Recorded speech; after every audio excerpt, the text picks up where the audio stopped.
Malaysian Air Force selection of Korean FA-50 is still speculative. LCA Tejas is still in the race. The Korean media claims that the Malaysian Air Force has virtually confirmed that the FA-50 Block 20 had been selected for the tender of 18 jets as part of the Lead-in-Trainer Light Compact Aircraft or FLIT LCA program. Korean media SBS News on September 13 quotes a aerospace industries official saying the negotiation for export of 18 FA-50s worth 1 trillion won to Malaysia is also imminent. SBS further writes that the combined export volume of FA-50s to Poland and Malaysia exceeds the total FA-50 exports in the past, including the T-50 training aircraft of the same type. KAI has inked the sale of 48 FA-50 from Poland. The news source further states that KAI is working on installing the state-of-the-art AESA radar developed for the Korean supersonic fighter KF-21 on the FA-50 and strengthening the air-to-air armament.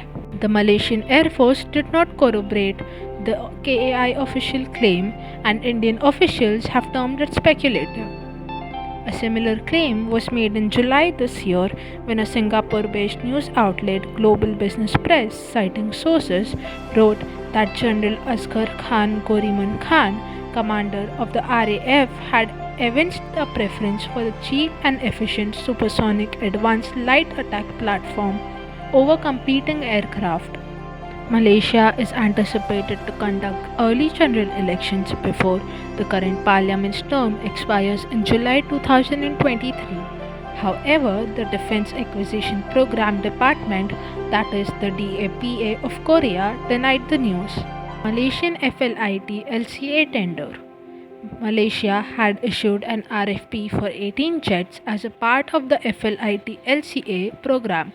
In accordance with the Royal Malaysian Air Force's Capability Development 2055 policy, Malaysia's FLIT project intends to acquire 18 light combat aircrafts now and another 18 jets in 2025. The FA-50 from Korea Aerospace Industries, the Sino-Pakistani JF-17 from Pakistan Aeronautical Complex, and Chengdu Aircraft Corporation, the Italian M364 from Leonardo, the Indian Tejas Mk1 from Hindustani Aeronautics Limited, that is the HAL, and the Russian Yak-130 are the potential rivals. The issues with the KAI offer. About 4 months ago, Korea and KAI agreed to receive up to 50% of the payment in palm oil and related products if selected for the light fighter tender. Before that, Korea was reluctant to the idea but had to relent as the other competitors, India, Pakistan, China, and Russia, had agreed to the Malaysian condition. 3 of these countries are already importing palm oil from Malaysia. In other words, the FA-50 was a model that was likely to be eliminated because it did not accept the option to pay for palm oil. Also, there was a concern in Malaysia that some aircraft companies, especially Western-made aircraft companies, would not participate if the palm oil payment option was offered as a bid condition. The issue is that FA-50 does not yet have a dedicated 300-gallon conformal tank. The receptive conformal tank and aerial refueling device are not yet available on the FA-50. However, an aerial refueling flying boom developed for the T-50A, an older variant of FA-50, has completed its flight test. It is not known if the airworthiness certification or penetrating certification has been completed. As mentioned above, the FA-50 is yet to be integrated with an AESA and a beyond visual range missile. The Indian LCA Tejas does not have the above problems, but it is known that Malaysia has an objection to the Israeli AESA radar system installed in the aircraft. However, HAL is already working on integrating the Indian Uttam AESA radar on Tejas.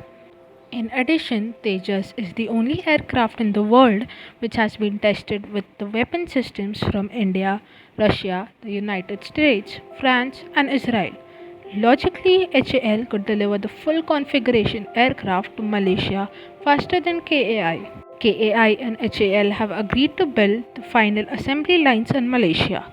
Here too, HAL has an advantage over KAI because it can service Malaysian Air Force's Su-30 aircraft of Russian origin.